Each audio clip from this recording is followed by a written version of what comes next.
నమస్తే, నేను Ashok. Welcome to ప్రజా చైతన్యం. లిక్కర్ కేసుకు సంబంధించి పెద్ద ఎత్తున విమర్శలు వస్తున్నాయి. నిన్న విజయసాయిరెడ్డి సిట్ విచారణకు హాజరైనటువంటి నేపథ్యంలో ఆయన కొన్ని సంచలన వ్యాఖ్యలు చేస్తూ వచ్చారు. గతంలో లిక్కర్ కేసుకు సంబంధించి దానికి నాకు ఎలాంటి సంబంధం లేదు, మొదటి 3 నెలల్లోనే ఆ లిక్కర్ పాలసీకి సంబంధించి నా ప్రమేయం ఉంది, కానీ ఆ తర్వాత ప్రభుత్వం తీసుకున్నటువంటి నిర్ణయాలు కావచ్చు, ప్రభుత్వం చేపట్టినటువంటి రూపకల్పనకు ఎలాంటి సంబంధం లేదంటూ కూడా ఆయన మాట్లాడుతూ వచ్చారు. రాజ్ కసిరెడ్డి మినహాయిస్తే ఈ కేసుతో మిగతా వాళ్ళకి సంబంధం ఉంటుందని నేను అనుకోవట్లేదంటూ కూడా విజయసాయిరెడ్డి కొన్ని కీలక వ్యాఖ్యలు చేస్తూ వచ్చారు. ఇక మరోవైపు ఆంధ్రప్రదేశ్లో భూ కేటాయింపులకు సంబంధించి పెద్ద ఎత్తున విమర్శలు వస్తున్నాయి.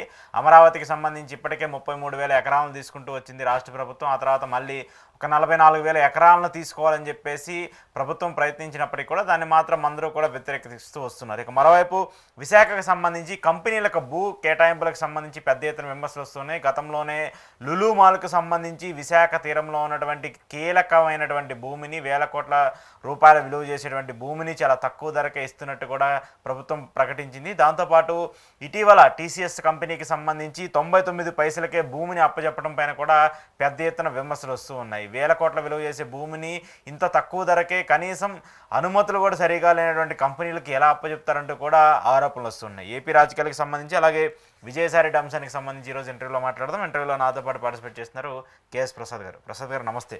నమస్తే అండి. విజయసాయిరెడ్డి గారు ఆయన బయటకు వచ్చిన ప్రతిసారి మీడియా సమావేశం పెట్టి ఒక బాంబు పేలుస్తున్నారు. నిన్న కూడా ఆయన పెట్టి నేను 2వ స్థానం కాదు 2000వ స్థానంలో ఉన్నానన్నారు. దాంతోపాటు లిక్కర్ కేసుకు సంబంధించి ఆయన రాజ్ కసిరెడ్డిని టార్గెట్ చేస్తూ మాట్లాడుతూ వచ్చారు, కానీ ఇంకా మిగతా వాళ్ళ వైసీపీ వాళ్ళకి సంబంధించి ఎక్కడ కూడా పెద్ద మాట్లాడలేదు. ఇంకో పాయింట్ ఏంటంటే ఆయన రాజకీయాల్లోకి నేను రానని మీకు ఏమైనా చెప్పానా, నాకు రావాలనుకుంటే వస్తాను, మీ పర్మిషన్ ఏమైనా తీసుకోవాలంటూ కూడా మాట్లాడుతూ వచ్చారు. ఎలా చూడాలి వీటన్నిటిని? ముందు ఈ మాట్లాడిన ఈ పోస్కోల్ కబుర్లు కన్నా ఫస్ట్ అసలు ఈ కేసులో వైఎస్ఆర్సీపీలో ఉన్నంతకాలం లిక్కర్ కేసులో ముద్దాయిగా ఉన్నాడు, ఇవాళ సాక్షి అయిపోయాడు. ఇది గమనించండి ఫస్ట్. నేను ముద్దాయిగా ఉన్నాడు, ముద్దాయి కదా మొన్నటిదాకా విజయసాయిరెడ్డి, లిక్కర్ మిథున్ రెడ్డి వీళ్ళందరి గురించి మాడారు కదా, ఇవాళ మరి సాక్షిగా. నాకు తెలియకూడదు లోపల జరిగిన ఎంక్వైరీ కన్నా బయట వచ్చి ప్రెస్ మీట్కే బాగా వ్యాలిడిటీ సైన్సివిటీ ఎందుకు నాకు అర్థం కాదు. ఇంకా మా నాయకుడు 2వ స్థానం నుంచి 2000 స్థానం, 2వ స్థానం ఎప్పటిదాకా ఏడు శివరాబాబు నువ్వంటే అలా ప్రశాంత్ కిషోర్ గడు నేను జగన్మోహన్ రెడ్డి కలిసినప్పుడు 2వ స్థానం అయినట్ట. అంటే జరుగుబాటు అంతా అంటే పార్టీ ఎత్తుకెళ్ళిపోయిన తర్వాత గెలిస్తే 2వ స్థానం కన్ఫర్మ్డ్ సురక్షితంగా ఎలగబెట్టేసాడు మనం ఉద్ధరించడానికి. ఓడిపోయిన తర్వాత కోటరీ ఈ రాజకేశ్వరెడ్డి ఇటు 100 కోట్లు అప్పు ఇచ్చాడట, 100 కోట్లు మళ్ళీ తీర్చాడట, ఇంకో 100 కోట్లు ఇచ్చాడట, దానికి వడ్డీ ఇవ్వలేదు కానీ ఇచ్చాడట. ఈ టాగునింతలు మాకెందుకు, నీకు ఫైనాన్షియల్ ట్రాన్సాక్షన్ ఉంటే తేల్చుకోండి మాకెందుకు. ఈ అభియోగాలు మోపమనుకున్నప్పుడు ఈ అభియోగాల కన్నా ముందున్నప్పుడు చెప్పాల్సిన మాటలు ఇప్పుడు సత్యశీలతను చాటుకుంటే ఏవైతే ప్రాతిపదికన మాడుతున్నారు ఇది గమనించండి. ఇది దీంట్లో ఒక ఇంటర్నల్ హిడెన్. ఇది 2వ స్థానం నుంచి అన్నప్పుడు చూద్దాం. 2వ స్థానంలో ఉన్నప్పుడు పార్టీ అధికారంకి వచ్చింది. ప్రశాంత్ కిషోర్ గడి ధర్మమా లేకపోతే ఆడు పని చేశాడు నువ్వు పని చేసావు ఇవన్నీ పక్కదిద్దాం కాసేపు. 2వ స్థానం దిగిపోయారు అన్న అపోహను మీరు క్రియేట్ చేసుకుని మాకెవడికి చెప్పకుండా మొత్తం పార్టీని బస్ట్ పెట్టించారా? కోర్టు ఆపరేషన్ ఇదేమన్నా? కారులో సరిగ్గా కూర్చోండి సార్, డోర్ సరిగ్గా వేయలేదా, ఇలాంటి ఓవర్ యాక్షన్ అని చూసాం కదా మన గతంలో.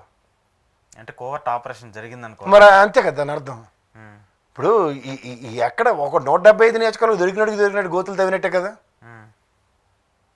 అయితే ఎంత భయంకరంగా ఎంత బొక్కబోరలు ఎలా ఓడిపోతారు?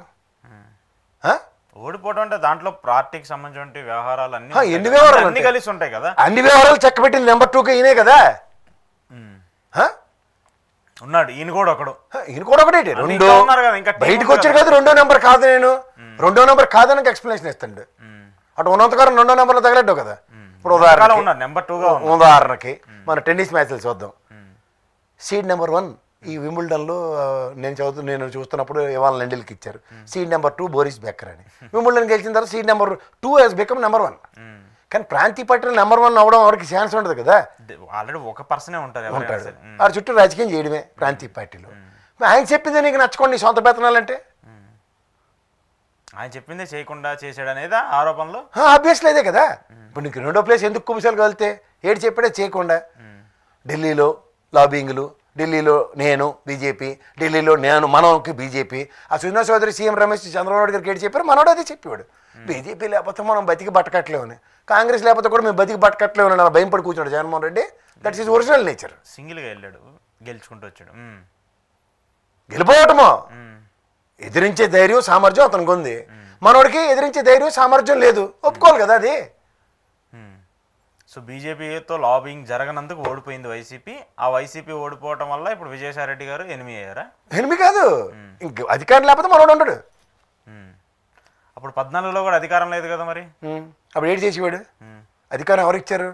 జగన్మోహన్ రెడ్డి. అలా సోమిరెడ్డి మిస్టేక్కి మనోడు రాజ్యసభ ఎంపీ అయ్యాడు కదా, అప్పుడు కూడా అధికారమే పరమావధి కదా. అప్పటికి ఎంపీ సీట్ ఇచ్చారు, కేంద్రంలో మంచి హోదాని కల్పించారు.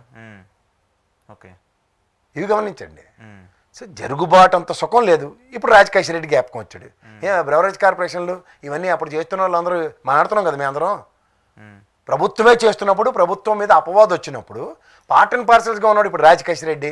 లెక్కర్ చేయలేదు, ఢిల్లీ లెక్కర్ స్కామ్లు మీ అల్లుళ్ళు మీరే కదా, కుటుంబాలే కదా, ఎవరికి తల్లుడు కూడా ఉన్నాడు కదా, వీళ్ళు అల్లుడే చేసాడు కదా, మొత్తం సరెండర్ అయిపోయి కూడా మళ్ళీ క్లీన్ చిట్ ఏం లేదు దాంట్లో. లేదు ఆయన కూడా వాళ్ళందరూ కేజ్రీవాల్ని మార్చేయడానికి వీళ్ళందరూ ఇన్స్ట్రుమెంట్ల కింద వాడబడ్డారు. నిన్ను వాడతారు ఈసారి, వాడిపించుకో. ఓకే, కష్టమని ఇష్టంలో నిలబడు కాసేపు, నువ్వు ఒక్కడే సేఫ్ అయిపోవాలి, స్కిన్ సేఫ్ అయిపోవాలి, మిగిలిన అందరూ దొరికిపోవాలా. పోనీ నిజంగా దొరికిపోవాలంటే జరగాలి కదా, జరిగింది ప్రూవ్ అవ్వమను. అభియోగానికి ఎంత వణికిపోతే మరి 16 నెలలు జైల్లో దేనికి ఉన్నట్టు, ఇన్ని అభియోగాలు దేనికి మోసినట్టు. అంటే జగన్మోహన్ రెడ్డి పక్కన ఉన్నాడు కాబట్టి నాతో పాటు నువ్వు, నీతో పాటు నేను, నువ్వు లేక నేను లేని సినిమాలో రాజారెడ్డి కాడి నుంచి రాజకీయం చేస్తున్నాడువి, చూస్తున్నాడువి, వాళ్ళ కుటుంబం ఏటో, ఆ పిల్లలు ఏటో, అవేంటి తెలియకుండా ఇవాళ వచ్చే ప్రవచనాలు, జగన్మోహన్ రెడ్డి మారిపోయాడు, నా మాట వింటలేదు, ఈ ఉడికిపోతాను అలా ఎవరికి. కానీ ఆయన ఎక్కడా కూడా అంటే పార్టీకి సంబంధించి ఈ మాట్లాడాడు కాబట్టి లిక్కర్ కేసుకు సంబంధించి కసిరెడ్డి మినహాయిస్తే ఆయన ఎవరిని కూడా పెద్దగా టార్గెట్ చేసింది కావచ్చు. దానికి సంబంధించి ఏమని టార్గెట్ చేస్తాడు, ఎవరిని టార్గెట్ చేస్తాడు? చేసిందంతా కొంప ముంచిందంతా నువ్వు ముంచిపోయి ఎవరిని టార్గెట్ చేస్తే ఎవడు ఊరుకుంటాడు అక్కడ? కొంప ముంచేది ఏంటంటే ఆయనతో పాటు ఇంకా పార్టీలు చాలా మంది ఉన్నారు కదా, పార్టీకి సంబంధించి చెప్పాడు కదా. అలా కాదు, పార్టీలు నీతో పాటు ఉన్నారు, ఉన్న వాళ్ళందరికీ 8 ఛాలెంజ్లు ఉన్నాయి. నెంబర్ 2 ప్లేస్లో నువ్వే ఉన్నావు కదా, ఉత్తరించింది నువ్వే కదా నిన్నటిదాకా ఎలక్షన్ దాకా. అప్పుడు ఆ ప్రశాంత్ కిషోర్ గండి నెత్తికెక్కించి, ఇప్పుడేమో రిషి గండి నెత్తికెక్కించి భరించింది చచ్చింది అంత ఆలే కదా. అప్పుడే నోట్లో మడిగడ్డలు పెట్టి కూర్చున్నారు రేటే, చెప్ప తగడాలి కదా, అప్పుడే బయటిరా. అప్పుడు నీ గురించి ఆలోచించి బయటకు వచ్చారు. కరెక్ట్, పార్టీ లైన్లో ఇది పార్టీకి ఎంత కష్టం జరగబోతోంది, నేను ముందే చెప్పాను కదా 11 స్థానాలు పరిమితం అవుతాం, ఇబ్బందికరంగా ఉంది, అందుకే నేను బయటకు వస్తున్నాను. అప్పుడు చెప్పి అప్పుడు వస్తే అంత సక్రమం జరిగి బీజేపీ కర్రని కితకితలు పెట్టగానే భయం పడిపోతే ఎవరికి భయం? అంటే పొత్తు కోసం ముందు వైసీపీతో డిస్కషన్స్ జరిగింది. అయితే మీకు ఇప్పటికి కూడా అర్థం కావాల్సిన విషయం ఏంటంటే, మీకు సుజనా చౌదరి సీఎం రమేష్ ఎందుకు రెఫర్ చేస్తున్నానంటే, సేమ్ విత్ విజయసాయి రెడ్డి జరిగింది. వాస్తవంగా గ్రహించండి, వాళ్ళు ఎన్డీఏ వాళ్ళు ఈసారి ముక్కుతూ మూలుగుతో కూటమితో గెలుస్తాం బీజేపీ, మేము పైకి 400 సీట్లు అప్కి బార్ మోడీ సర్కార్ అన్నది పకోడీ కబురు, జరగదు. మాకు ఆంధ్రప్రదేశ్లో గోపేటలో ఎవడున్నాడు, ఉన్నప్పుడు అంటే జగన్మోహన్ రెడ్డి ఉంటాడు, ఉన్నప్పుడు ఏంటి దా అని మనం వాడుతుంటే జగన్మోహన్ రెడ్డి నో ఎవడైనా అది ఐఎన్డీఏ కూటమి బీజేపీ వాడిని గెలిచిన తర్వాత ఎలక్షన్ తర్వాత చూద్దాం, at the cost of state ప్రయోజనాలు. 5 ఏళ్ళలో స్టేట్ ప్రయోజనాలు పరిరక్షించినందుకు బీజేపీకి బిల్లులు మాత్రమే బయట నుంచి సపోర్ట్ ఇవ్వడం తప్ప ఇంకేది. మినిస్టర్ ఇవ్వండి, తొక్క ఇవ్వండి, తోటకి రోజు విజయసాయి రెడ్డికి మినిస్టరే తెలుసా మీకు, రోజు మిఠాయే. అది ఎలా ఉంటుంది నేచరా, ఈ జగన్మోహన్ రెడ్డి కూడా పొత్తు కొప్పుకుంటే నాకు పని అయిపోద్ది కదా, ఇది ఒరిజినల్ కడుపు మాట.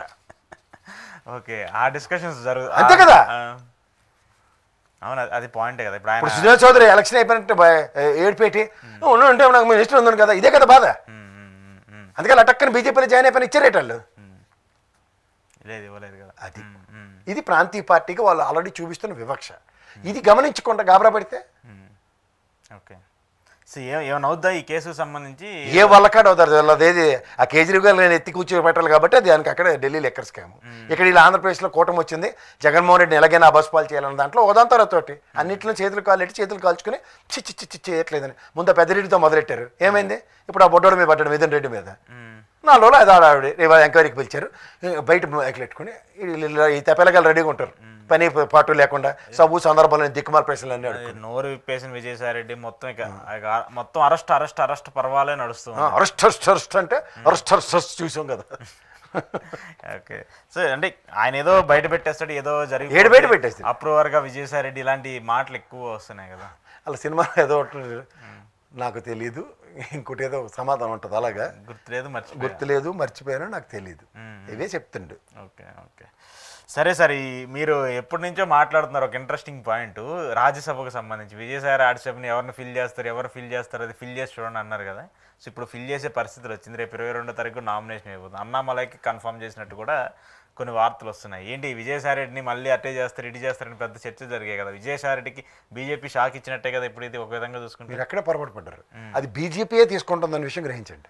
బీజేపీ అఫ్ కోర్స్ బీజేపీ తీసుకొస్తుంది. బీజేపీ తీసుకుంటున్నప్పుడు అడ్వాంటేజ్ ఎవరికి ఉంటుంది? బీజేపీకే ఉంటుంది. మరి ఎవరికి ఉంటుంది? విజయసాయి రెడ్డికి.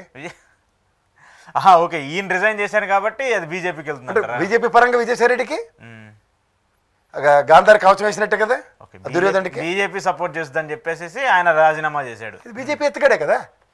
అంటే మనం అప్పటి నుంచి చెప్తుంది కరెక్టే కదా. విజయసాయి రెడ్డికి కూడా ఇంకా ఈ వేరే తెలకం చేసి బీజేపీ టికెట్ ఇచ్చి కూర్చోబెట్టేసింది అనుకోండి ఆర్కెస్ట్రా ఇలాగా, ఇంకా అసలు ఇక్కడ కామెడీ షో మామూలుగా ఉండదు వెళ్తా. ఓకే, అది ఖచ్చితంగా ఇప్పుడు అది జరిగితే ఇంకా అది ఇంకా అసలు ఓకంత. రేపు పొద్దున్న నాకు మా జీవీఎల్ నరసింహారావుకి ఏ ఉత్తరప్రదేశ్ నుంచో మనోడికి రాజ్యసభ ఇచ్చినా నేను ఆశ్చర్యపడను. జరిగే అవకాశాలు ఉంటాయి. అందుకే నేను లాస్ట్కి కొసరగా ఎవరు చెప్పారు రాలేననుకున్నారా రాననుకున్నారా అని చిరంజీవి డైలాగ్ కూడా చెప్పాడు కదా. ఆయన చెప్పాడు నేను మీ రాజకీయాల్లోకి రావాలని మీ పర్మిషన్ ఏమైనా తీసుకోవాలి, రావాలనుకుంటే అర్థం ఏంటి, వాళ్ళు కోతాట ఆడిస్తుంటారు బీజేపీ వాళ్ళు, ప్రతి ఒక్కటి తాళ్ళు ఇచ్చేయాలి వాళ్ళకి, అందరినీ ఆడించేస్తుంటే వీళ్ళు దేవ్ జిల్లా కూర్చొని ఉండాలి. ఇక టీడీపీ ఎస్కేప్ అయింది, జనసేన ఎస్కేప్ అయింది, అవుట్ రైట్ గా మళ్ళీ బీజేపీ నాడు సురేష్ ప్రభు, మొన్నటి పరమలనత్వాన్ని నేడు అన్నమలై. వాళ్ళు దమ్మిడికి పనికిరాడు, తమిళనాడులో మాకు వేస్ట్ స్క్రాప్ అని ఎసిరిచారు, అక్కడి నుంచి మన ఎత్తికి తెచ్చారు. అక్కడి నుంచి ఇక్కడ చాలా మంది ఉన్నారు కదా సార్. అదే చెప్తున్నాను, వాళ్ళు స్క్రాప్ తమిళనాడులో స్క్రాప్ అని అన్న ఏడీఎంకే పొత్తులో పెద్ద అవరోధం అన్నమలైనే కదా ఎత్తి అవతల కూర్చోబెట్టారు, అవునా కదా. మరి అంటే దారిని పోయిన దరిద్రాలన్నీ మన ఆంధ్రప్రదేశ్ని ఎత్తికెత్తారు.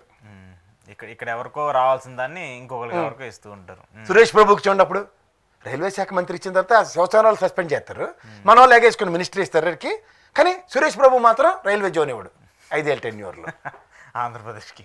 ఇది మాత్రం మాట్లాడితే అర్రే ప్రసాద్ గడి పేటీఎం అమ్ముడు పోయినాడు.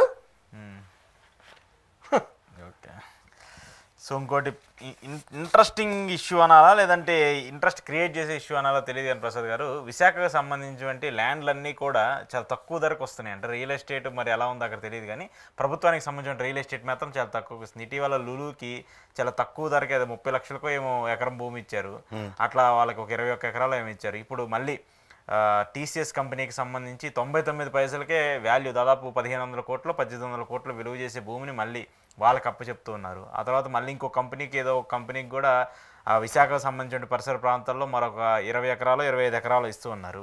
ఏంటి విశాఖలో అంత తక్కువ ధరకే భూమి దక్కుతుందా లేదంటే కంపెనీలు రావడం కోసం అంత తక్కువ ధరకి ఇస్తున్నారా?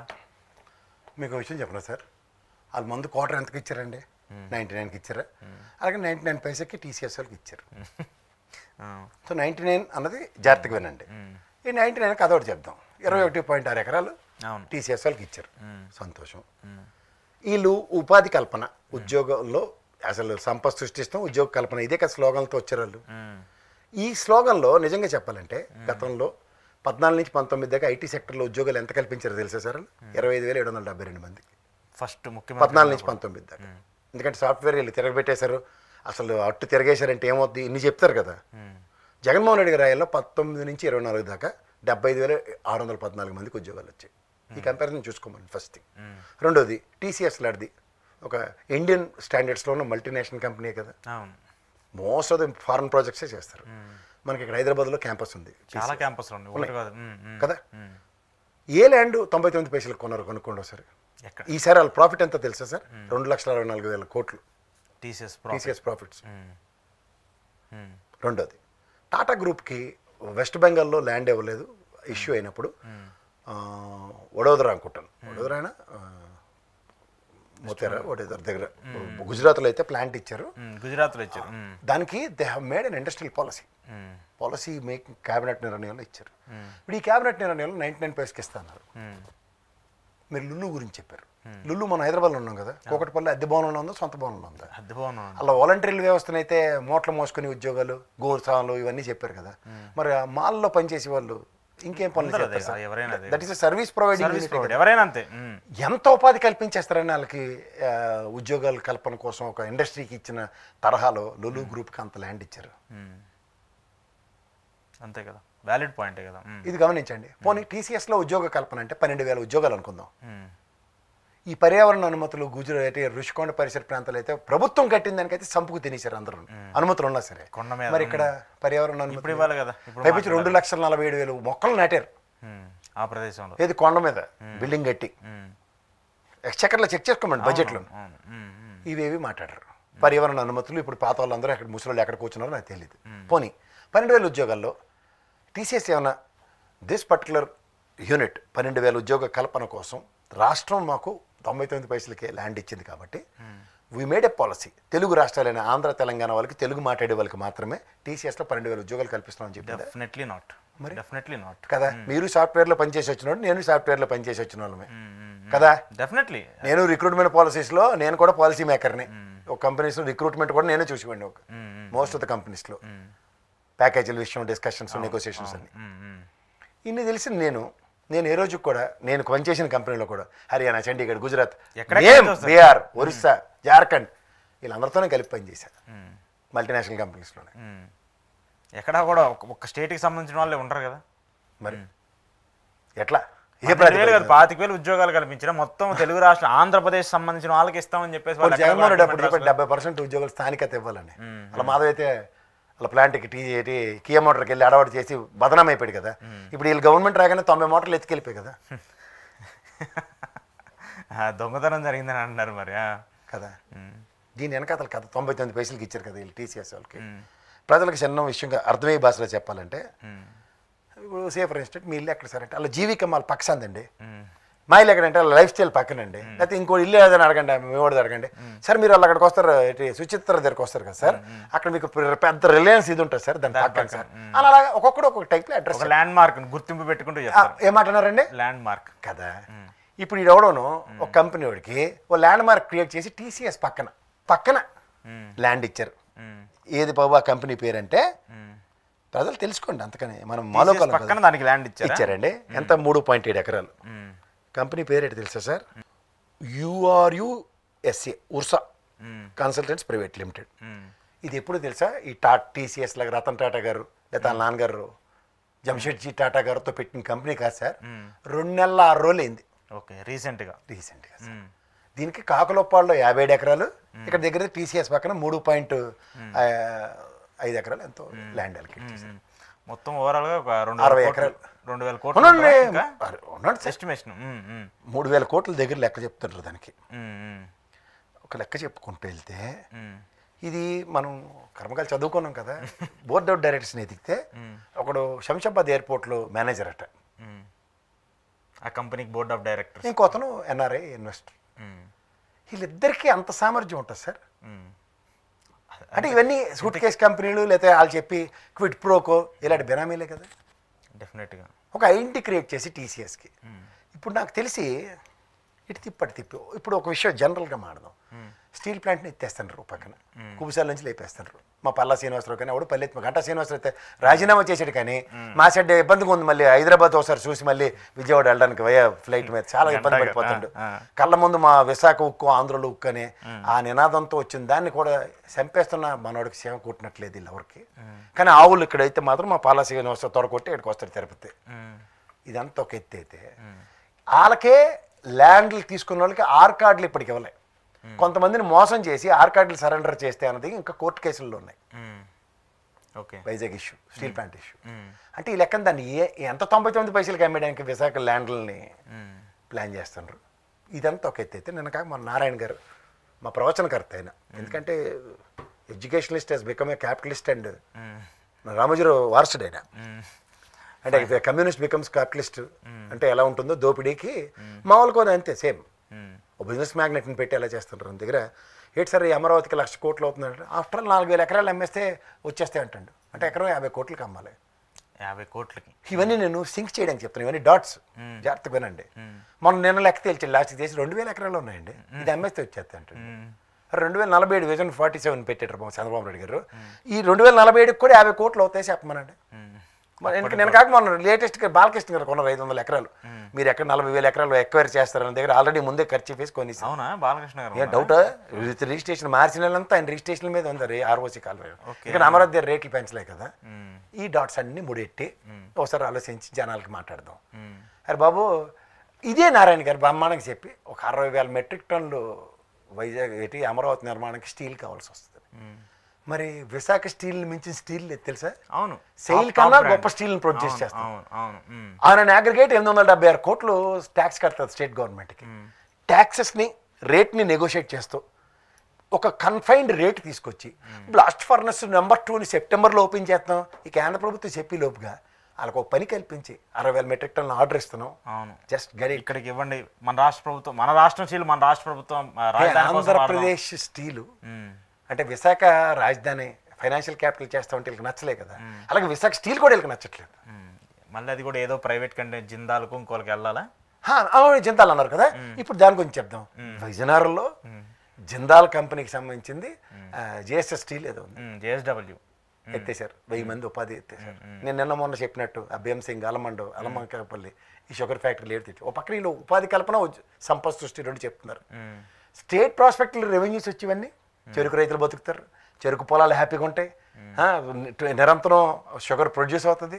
అట్లీస్ట్ మీది నువ్వు కొనుక్కోవడం కోగలకపోయినా విదేశాలకి షుగర్ డిమాండ్ ఉంది కదా. అంటే ఉపాధి కల్పించే మార్గాల్ని బెండు కొడుతున్నారు. సంపద సృష్టించే మార్గాలు కొన్ని కంపెనీలు స్వతంత్రంగా పెట్టిన విజయనగరం పరిసర ప్రాంతాల్లో వెనుకబడితనంతో ఉండాలి మేము అంటే కంపెనీలు కూడా మూసేస్తారు మీ ప్రాథమిక సిద్ధాంతానికి. నాలుగోది ల్యాండ్లు దోపిడీ. మీ వాళ్ళకి వాడు ఎయిర్పోర్ట్ మేనేజర్ వాడు ఎన్ఆర్ఐ ఇన్వెస్టర్ కింద వచ్చినాడు, వాడు పెందురుతాడు, ఇంకోడేమో అదే సామాజిక వర్గం పేర్లు, ఇంటి పేర్లు కూడా సేమ్. ఏ ప్రాతిపదిక మీద నమ్మేస్తున్నారు? ఏ ప్రాతిపదిక మీద దోపిడీ జరుగుతుంది? ఇక్కడ మా లులు మాల్ అయితే మాత్రం ఇక్కడ అద్దె కొంపలు ఉండాలట.